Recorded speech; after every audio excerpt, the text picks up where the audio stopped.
You understand? That being said, we have so much social issues going on. Broken family. You understand? And this is where the Bible is here for us, is here to repair our lives. You understand? Read on. For reproof, for correction. So sister, it says that the scriptures are here for reproof and correction. The scriptures are here to correct us, how we live, how we dress, how we walk, how we deal with each other. Right? So I want to ask you now, my sisters, do you think the way that you dress is appropriate? Do you think that the way you dress is godly? I'm just throwing that out. No. So why you dress that way, sis? Everybody dress that way, right? How does God require you to dress, sisters? How does God? Modest. But you can admit that what you're wearing is immodest, right? So, but no. So when do you dress modest? On Sunday morning, right? Well, let's find out how God commands us to dress. Get me Deuteronomy 22 and 5. Deuteronomy 22 and 5. And as I say, sisters, the ladies, okay, excellent question. The ladies are at the school because the men are commanded to come out. You understand? We are the head, we are the ruler, we are, you believe that? You believe the man is the head. So pretty much the women are at the school looking after the children. And get me Titus 2. Let's see one role of the women. We're going to come back to the dress code, but since you asked that question, let me deal with that. Titus 2 and verse, get me that precept, 3. Titus 2 and 3. Titus chapter 2 verse 3. The aged women likewise, that they be in behavior. So you see that, sisters? So it says the aged women likewise, that they be in behavior, right? As becometh holiness, not false accusers. So the aged women, the women of God, cannot be false accusers because our women, we have a tendency to be a false witness, to gossip, as you would say today. So Christ is saying that the aged woman should not be a gossiper. Right? Because isn't our women like that? Don't they have that tendency? Don't they have that nature to want to speak about other women, and it's not in a good way? You understand, Rina? Not given to much wine. Not given to much wine, because right now, sis, you have women just going out how much o'clock at night to party, and they get drink and get drunk, and other men take advantage of them. You understand? I've heard cases where women go party, get drunk, and don't remember anything, being drunk, and other men dog them out and rape them. You understand? So our women cannot, they are being taught not to be drunkards, not to dress a certain way, not to be false accusers. You understand, reader? Teachers of good things. So it says that the women should be teachers of good things. But let's see some of the things that women are, God commands them to teach. And I want you to tell me if this is happening in society. Read on. Titus 2 verse 4. That they may teach the young women. So at the school, the women are there teaching the young women. Let's find out some of the things. To be sober. To be sober, not to be on weed, not to be on alcohol. You understand, reader? To love their husband. And to what? Love their husband. So our aged women teach young women marriage, sisters. Marriage. You understand? Because in society today, no one is upholding marriage. You talk to a boy, you exchange number, you understand, okay, me invite you on a date, you go to the movies or whatever, by the end of the night you wind up that, okay, both of you have sex, and that person may not be interested in you anymore, and they move on to another partner. So guess what? We become adulterers. You understand? Adulteresses, as God says. We shouldn't live like that. We are royalty. Royalty is flowing through your veins, sisters. You are the princess of the earth. You know that? Exactly. So how you dress and carry yourself, princesses don't show. That's why I said the aged women, they teach the young women how to be sober, how to love their husbands. Because your body, the things that pertain to you pertains to only one man. You understand? So read that again from the top. So because you asked the question, what happened to our sisters? We have sisters. We have sisters who are following us, supporting us. But the work that we come out to do is our job. The women are back at the school, and this is one of their duty. Read that again. Titus 2 verse 4. That they may teach the young women. Because young women going around there's a lot of unwanted pregnancies. Women, our aged women are not passing down proper principles and morals to the younger generation. So what you find happen is that as they start go to school, they start having sex. And that kind of thing, that shouldn't happen. You understand? And another thing again is that our men, and we're getting on the men as well, we are not, because that's why we are here as an example. The men are the ones who should set order. Set themselves in order first as a righteous man and teach these things to their women. You understand? Uplift them. You understand? Show them how to dress, show them how to carry themselves and so on. You understand? Read that again. Titus 2 verse 4, that they may teach the young women. So women are supposed to teach young women. Let's find out some principles, read. To be sober. To be sober, not to be drunkard, read. To love their husband. So we should teach our women marriage. You condone marriage, we uphold marriage. Because when you condone girlfriend and boyfriend, the boy comes over. You understand? Huh? That's what I know, because when I was born, I was like, I can't wait to get married. Exactly. That was the mentality. But as you see, as the years goes by, things change. Exactly. But we have to come back to the Bible, sister. You understand? No one is going to teach us God's laws, but we are out here to teach our people. Right. And be not only to teach them, but to be an example to them. Right. Read that. To love their children. Verse 5. To be discreet. To be discreet. So sisters, one of the principles that women should teach is how to be discreet. How to be discreet. What is discreet? What does that word mean? So it says the young age women should teach the young women how to be discreet, sister. Discreet meaning you have discretion. You understand? Our women have a tendency to be loud, vulgar, ratchet. You understand? Our women should have a meek and quiet spirit. That's right. We shouldn't have that kind of character or nature. You understand? Read that again. To be what? To be discreet. To be discreet. So the things that comes out of your mouth shouldn't be disrespecting someone. Shouldn't be ratchet. Displaying ratchet behavior.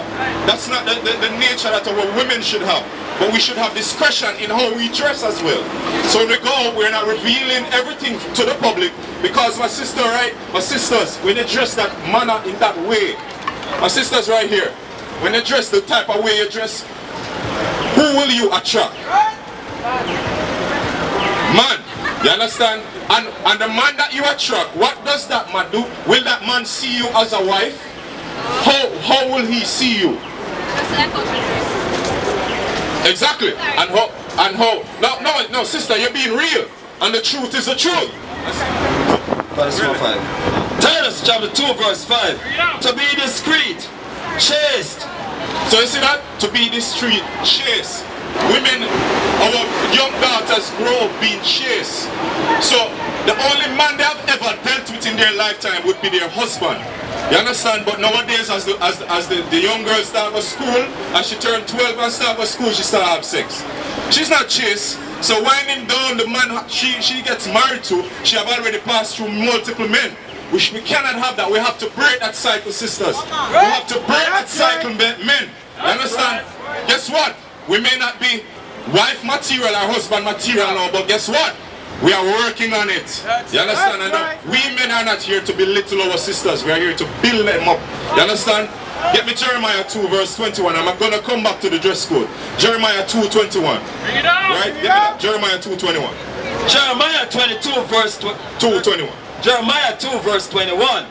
Yet I have planted thee a noble vine. So the Most High God says, I have planted thee a noble vine. You understand? Read on. Wholly a right seed.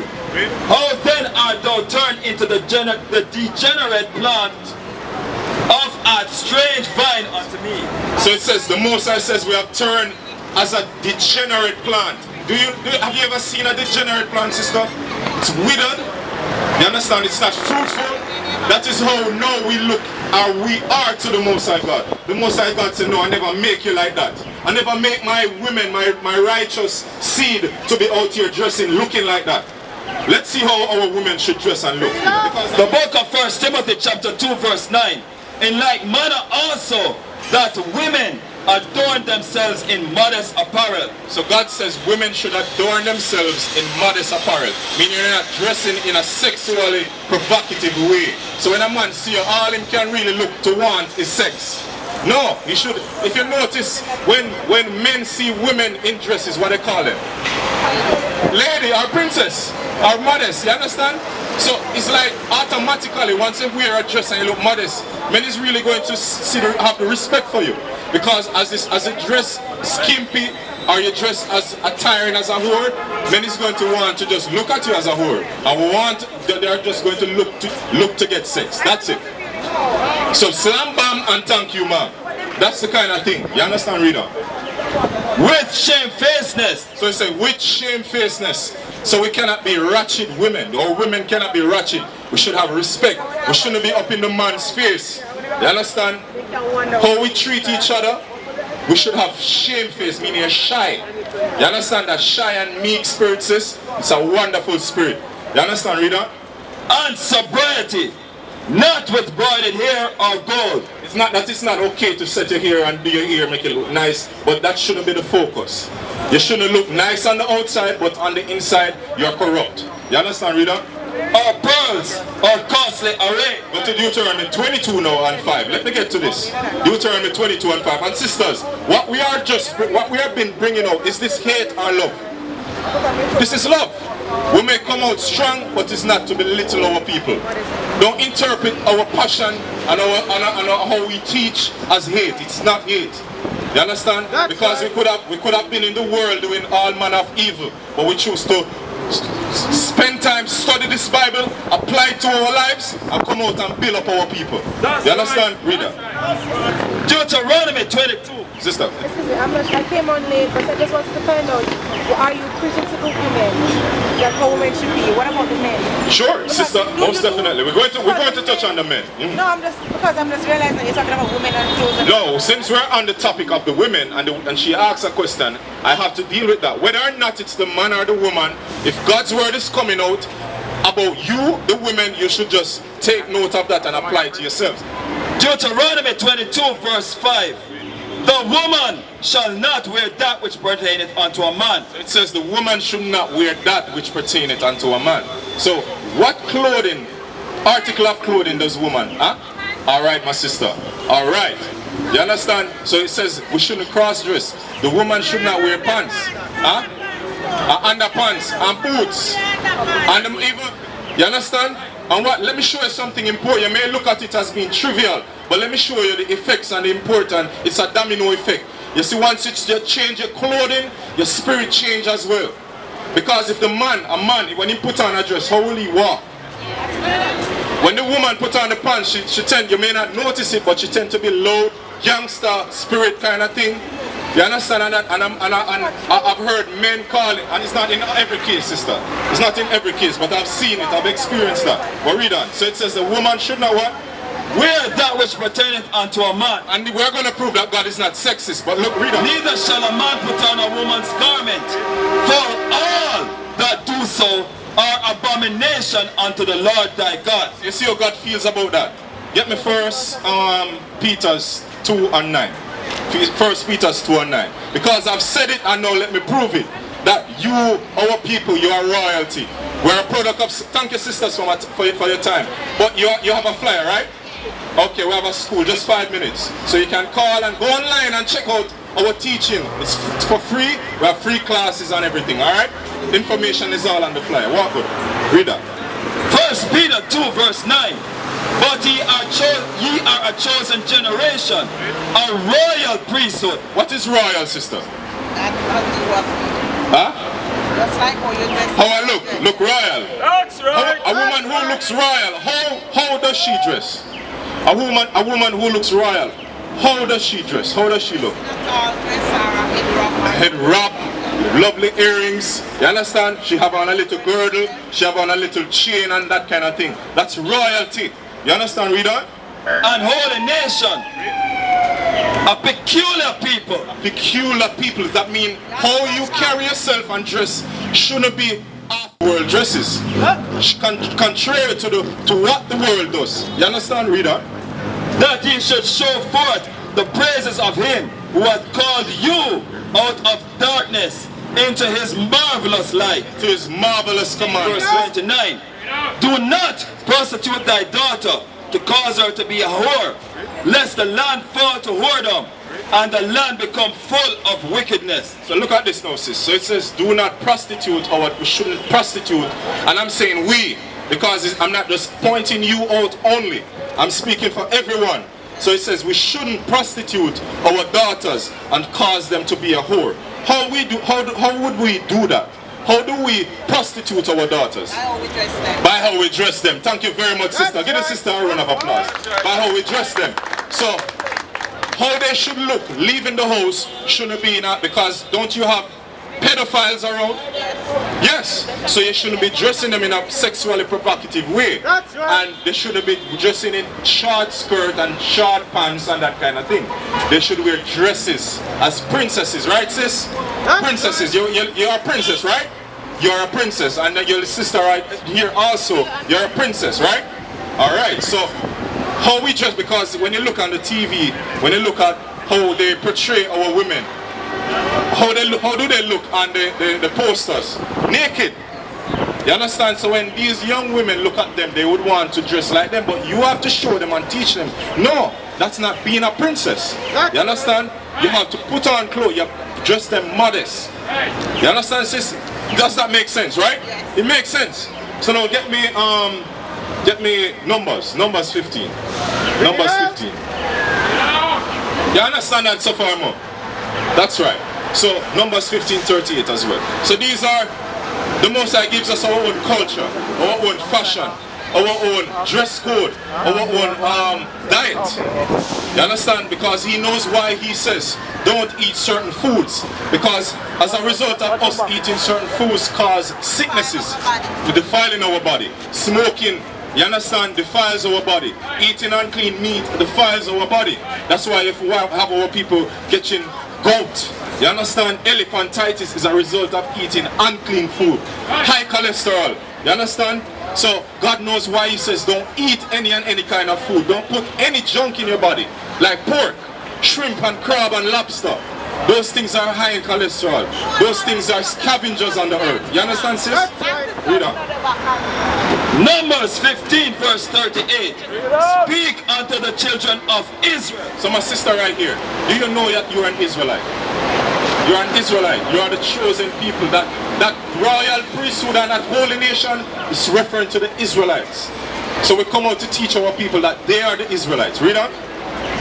And bid them that they make them fringes in the borders of their garments. And one thing that we have to bid our people and teach them is that they have to wear fringes at the border of our garments. These are fringes on all of our clothes. You understand? But let's find out the reason and the purpose for these fringes. Read on.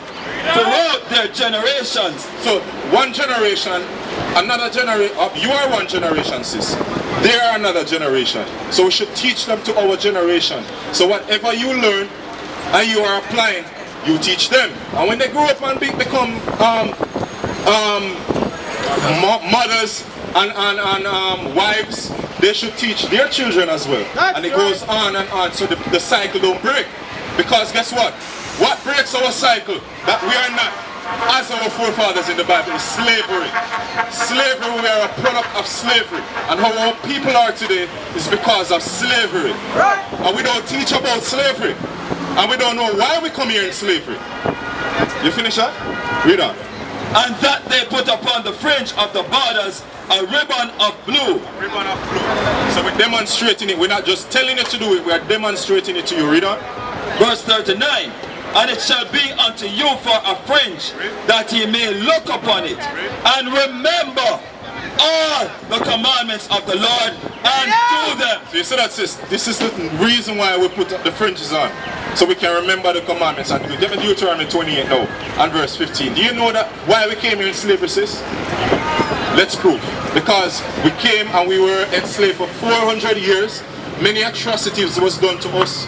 Our forefathers and our foremothers was beaten, lynched, put in the plantation field to work for 400 years, raped. You understand? And should we just forget about it? No. Because everything that we went through and the effects of slavery and the syndrome of slavery, we carry on to this day. Yes, and pass it down to the next Generation. So for example, let me give you an example of that. A man who is now abusive today, you know who he learns that from? His slave master. Because in the home, when we were properties, we were considered as properties. For example, me, if I was in slavery, and even if I have a wife and a children, I wasn't the primary male in the house. The slave master was the primary male. And how he gets down is what we follow. Huh? Take your wife anytime. Abuse her anytime. So, exactly. So my little son, how he's going, the example he's looking at is the slave master's example. So how he see his slave master having a way with a woman, that's how he's going to have his way with a woman. So, in order, that's why you have rape today. Broken family, abuse in the house. That trickles down from slavery. You understand, sis? So it's important that we learn why we came here in slavery and the solution, what we have to do to break that cycle. Because everything how we treat each other is from slavery. They have a thing called post-traumatic slave syndrome. We have that syndrome going on in our generation right now. And the Bible is what will break that cycle. Let's read that. Deuteronomy 28 verse 15. Bring it out! Deuteronomy 28 verse 15. But it shall come to pass, if thou wilt not hearken unto the voice of the Lord thy God, to observe, to do all his commandments and his statutes, which I command thee this day, that all these curses shall come upon thee and overtake thee. So God is saying to Moses, this was written over 3,000 years ago. God is saying, if you don't keep my commandments, guess what's going to happen? I'm going to send curses upon you and your children. You understand? And your children. You understand, sis? So as a result of sin, the result of sin is slavery and the effects of slavery. And what you see going on around how we're living. You understand? We're killing each other. You have no father in the house. That's a result of sin. And what is sin, sis? Sin is direct breaking of God's commandments according to 1 John 3 and 4. We read on. So it says if we don't listen, then curses will come upon us. So let's find out some of the curses and let's identify who the children of Israel are today. Verse 68. Deuteronomy 28 verse 68. And the Lord shall bring thee into Egypt again. Egypt means bondage. Let's prove that. Exodus 20 and 2. Egypt means bondage. So it says God, as a result of breaking his commandments, because we were in Egypt before. But while we were in Egypt, what were we in Egypt? We were slaves. So God is saying, I'm going to bring you back in the same conditions as you were in Egypt if you disobey me. Because this is after we came out of Egypt and God gave us a promised land. And God clean us up as a people. God make us rulers and not slaves. God is saying, look, in order for you to not go back in that condition, I'm going to give you my commandments. But if you break my commandments, I'm going to send you back in that condition in a different way. But let's prove it. Let's prove that Egypt means bondage. Read. Exodus 20 verse 2. I am the Lord thy God, which have brought thee out of the land of Egypt, out of the house of bondage. So Egypt means bondage or slavery. So now go back to Deuteronomy 28 and 68. Deuteronomy 28 verse 68. And the Lord shall bring thee into Egypt, meaning into bondage. Read. Again with ships. So sister, did we, let's make the connection. Did we come, when we come over here as slaves, how did we come over here? Did we come over here in a plane? Our forefathers. They were chained. There were chains and shackles in what? Transportation? Ships. So we came on the island of Jamaica and they took us off the ships and let's see what they did to us after we came off the ships. Read. Not everybody. Again with ships. Millions died in Middle Passage. Did you know that the period of time that it take them to complete the transatlantic slave trade was over 150 years? You understand? So it was a constant business for them. You understand? Slaves were the first stock. stocks in the stock market at that time. Black Wall Street was built upon the selling of slaves. You understand? Black Wall Street was built upon the selling of slaves. Yes. And then use the children to sell. To sell, exactly. So the big strong males, they would take those men and turn them into interbreeders. So they would have them have sex with their auntie, with their mother, and even their sisters. And they breed up strong, healthy slaves. So it would be so it will further build their economy. We were the first stocks. Right now, trafficking and export and imports are on products. Right now, we were the first products and stocks in the stock markets. You understand? So we can't forget about that. So read that again. Deuteronomy 28 verse 68. And the Lord shall bring thee into Egypt, Meaning into bondage, sister, slavery again with ships, cargo, slave ships. This is a prophecy in the Bible, and it came to pass. Look how we were packed, sister. Journey from West Africa to come over here. Just imagine how much weeks that is, being in one position. Have you ever traveled on a bus that is packed? My father went to Africa as slaves. As slaves? Yes. And they give you the experience. They band their hand behind them and they put Just imagine it being in one position like that for weeks. That is bandit. I take JUTC bus and Coaster bus before, and they pack the bus, and I can't wait to reach home. And that's just like an hour journey. Just much less the whole transatlantic slave trade when we were packed. When we want to defecate, we have to do it at the same place. When we want to urinate, you understand? Don't you think that has an effect on how we think now? Yes. So first we have to understand why God bring us into slavery and how we have to come out of the conditions. Because the conditions we are in is just punishment. You understand? Let's prove that it's punishment. You finish that? Read up. By the way whereof I spake unto thee, thou shalt see it no more again. Meaning Jerusalem, our homeland. Jerusalem is your homeland. You understand? Read on. And there ye shall be sold unto your enemies. Nigger for sale. Sold to what's your last name, sis? Allen. Sold to Master Allen. You understand? I have a big, strong, healthy male. I have a young, strong, healthy female. And they sold you for nothing. Read on. And there ye shall be sold unto your enemies for bondmen. Meaning slave men, men in bondage. Read. And bondwomen. And no man shall buy you. No man shall save us, because the only one that can save us out of our condition is Jesus the Christ. Yes, you understand? He's going to come back to change and to take us out of this condition. You understand? Get me Leviticus 26 and 41. Let's prove that we have to recall this, and we have to say, oh, it's justified because of our wickedness, and that we have what we have to do to come out of it. You understand? Read that. Leviticus 26 verse 41. And that I also have walked contrary unto them. And Read 40, from 40. Leviticus 26 verse 40. If they shall confess their iniquity. So you see that God wants us to confess our iniquity. What is iniquity, sis? Shalom. This is Bishop Nathaniel of Israel United in Christ.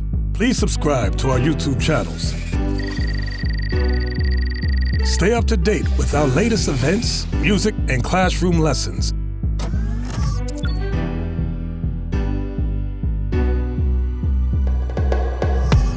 IUIC plans to continue visiting different countries where this gospel has not been preached before. IUIC needs your help in pushing this truth.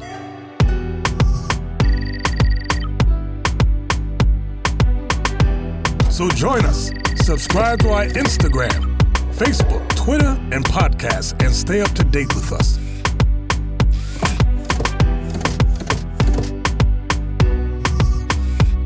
For more information, please visit www.israelunite.org.